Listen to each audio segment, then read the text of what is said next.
Thank you very much. And I want to really say that this is a very important matter that we should be discussing because I think that failure to discuss it and that's primarily where I want to conclude my discussion, failure to apply nuance to a situation can only result in exacerbating an already fraught Muslim world, Middle East, and North Africa. That's the conclusion I'd like to come to. I come to this discussion as a member, a South African, who represented South Africa as ambassador until the end of 2014 in Washington. I come here as a veteran of the anti-apartheid struggle, where until late after Nelson Mandela was president, he was still designated a terrorist by the US Congress. It was only when President Obama came in that Nelson Mandela's designation as a terrorist was withdrawn. Many of other members of the ANC who hold high cabinet positions are still on that terrorist list, and one of the main jobs that I did as ambassador of South Africa was always to extricate them at the airports, because you could have your Minister of Trade and Industry come here and be arrested at the airport, placed in detention because he was on a list that designated him terrorist, but others called him the best trade minister that Africa has ever seen. So I speak to you from that experience, because mistakes once made take a long time to unmake. And that is the real point from which I would like to speak.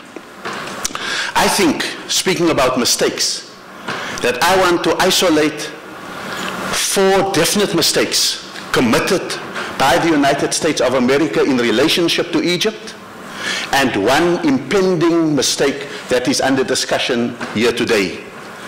I want to say that it was not a mistake to try and find an accommodation for Israel in the Middle East.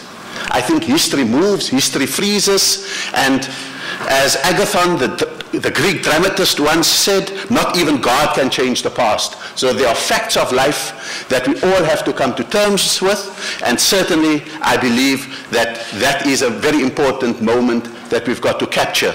However, I think that the mistake that was made, that came into effect in January 1980, was that US aid to Egypt in response and as reward for the peace treaty with Israel entrenched not a socio-economic transformation in Egypt, but entrenched rather the rule of order, of military order in Egypt, with a transfer of, on average, 1.3 billion, not to Egyptian government, not to Egyptian society, but to the Egyptian military, and therefore succeeded, if anything, in placing Egypt under a dictatorship in order to secure the peace deal that it had made. I don't think that it was a mistake, as I said, to be able to recognize Israel's right to existence and security, but I think the price paid for it, the exchange made for it, laid the basis for long dictatorship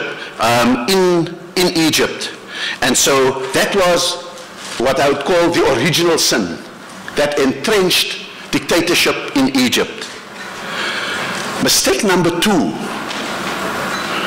was that on June the 4th, 2009, in a rhetorical flourish, President Obama made an appeal to the Muslim world and made an appeal in Cairo, at the Cairo University, when he called for human rights, democracy, and freedom in the Muslim world.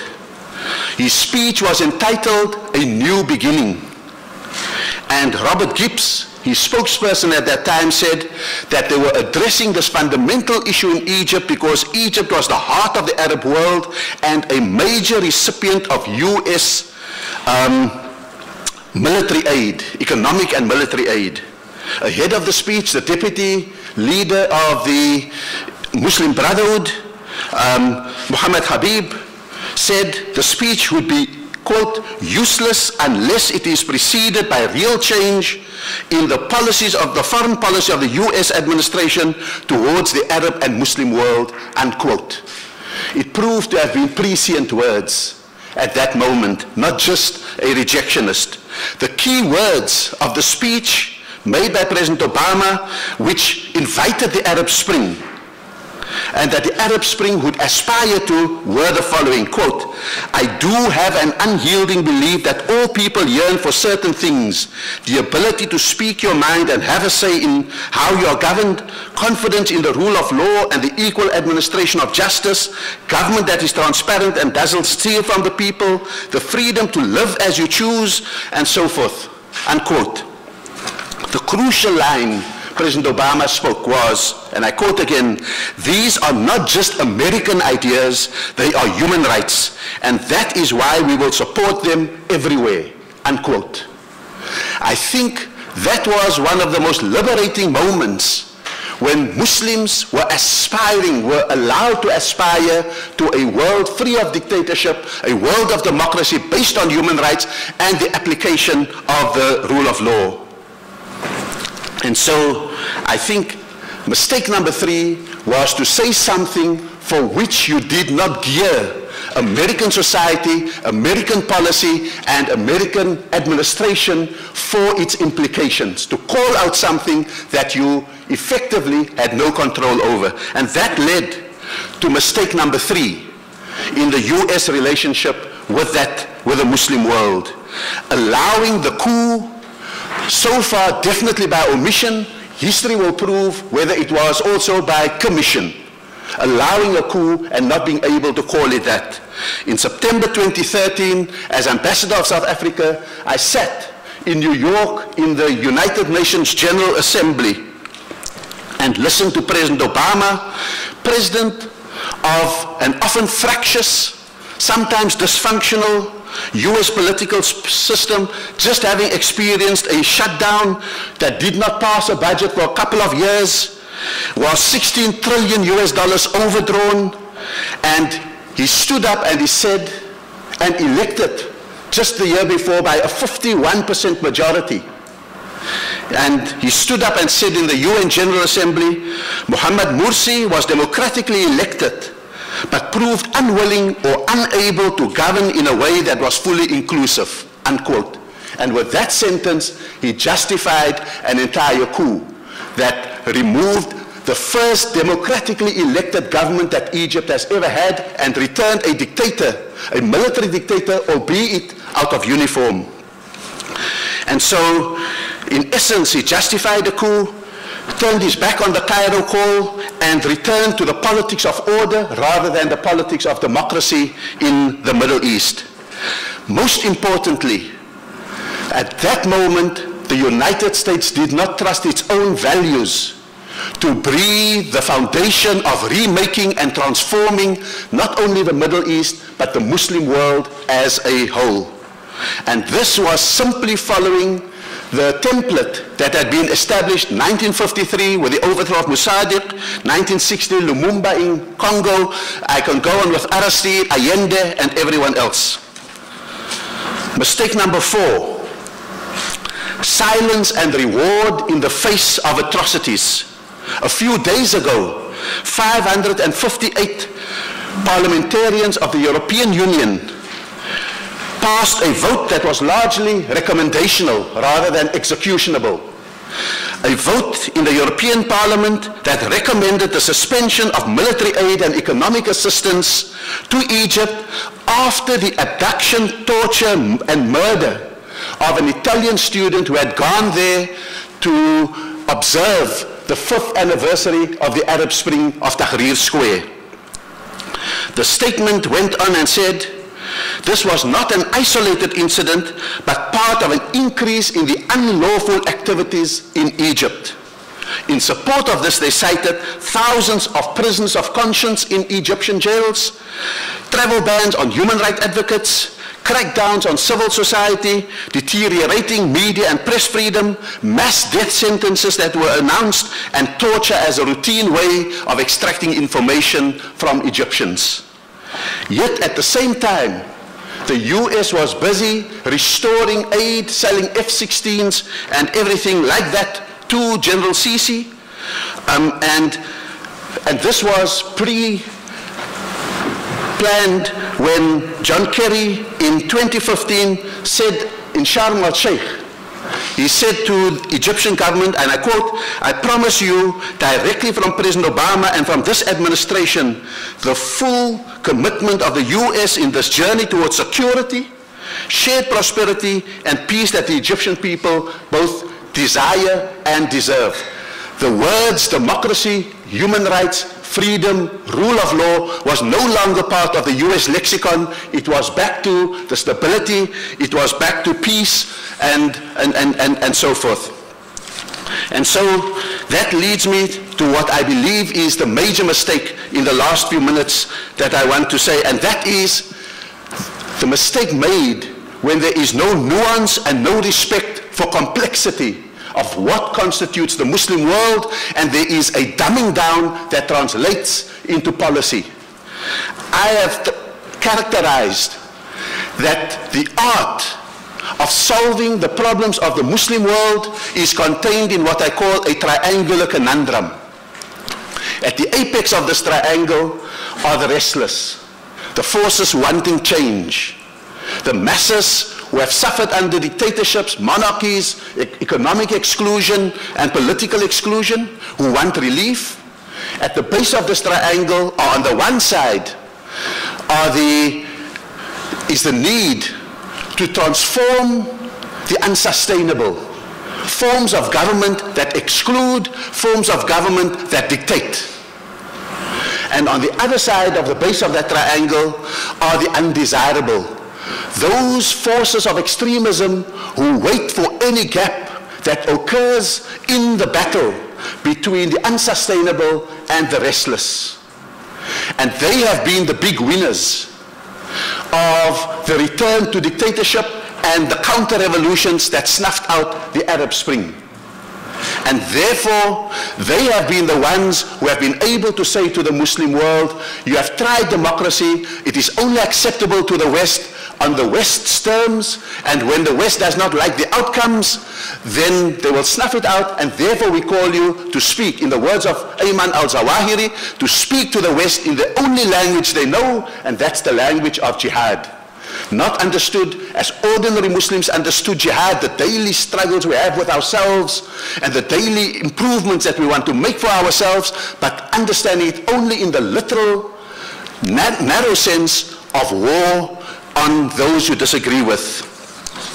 I think the absence of nuance between the restless, the unsustainable, and the undesirable translates into further mistakes that are made and that speak also of the absence of nuance.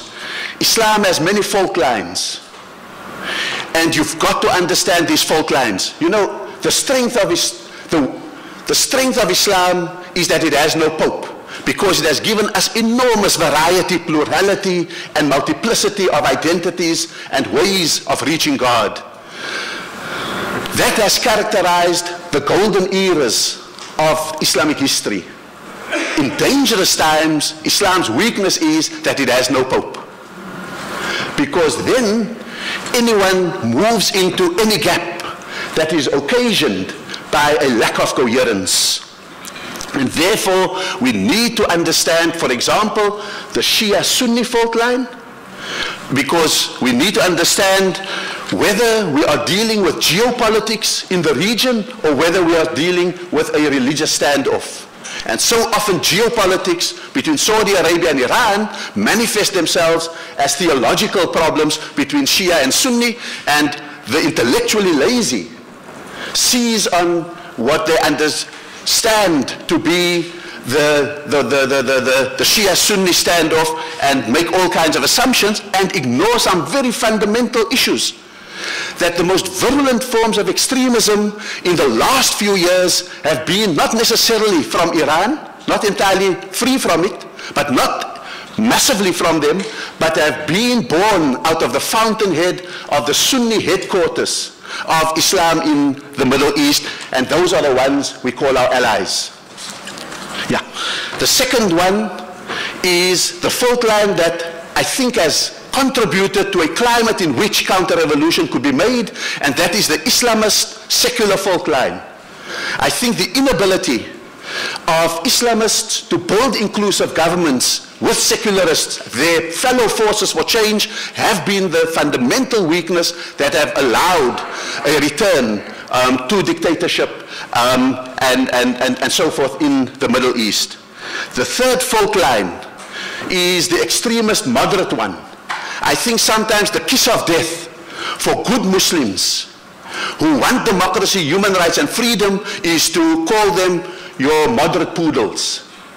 Whereas I think that what we need to do is to accept that those who accept the basis of democracy, human rights and freedom are the truly brave people, because they run the gauntlet between orthodoxy, which is uncomfortable with some of those terms, and extremism, which hate those terms, and in between are those who run this gauntlet of holding out a democratic viewpoint, an inclusive society, a pluralistic society. Those are the ones who get lost in all of this. And then I think that the most devastating one is the inability to see nuance between extremists and Islamists. And I want to say that when we grew up in apartheid, and the majority of the ulama, the clergy, were dithering between whether to be anti-apartheid or to coexist with the apartheid government, we distinguished ourselves from the ordinary insecure Muslims by calling ourselves Islamiyin, that we were consciously Muslim. We were Muslim, but we were Islamiyin in the sense that we want that God told us to oppose apartheid.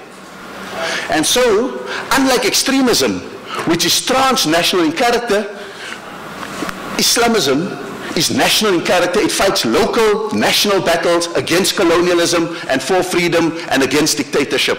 And so we can go on to be able to say how these things are important. I believe that the fundamental mistake that will be made if this bill is passed and becomes an act of Congress is that we will lump together people who don't belong together. That leadership may be distinct from each other between extremists and Islamists, but membership will fuse. Those who think that this has been an attempt to destroy Islamic identity and Islamism will say that the only alternative to speak to the West is to speak in the language of extremism, the only language that is respected. Thank you very much.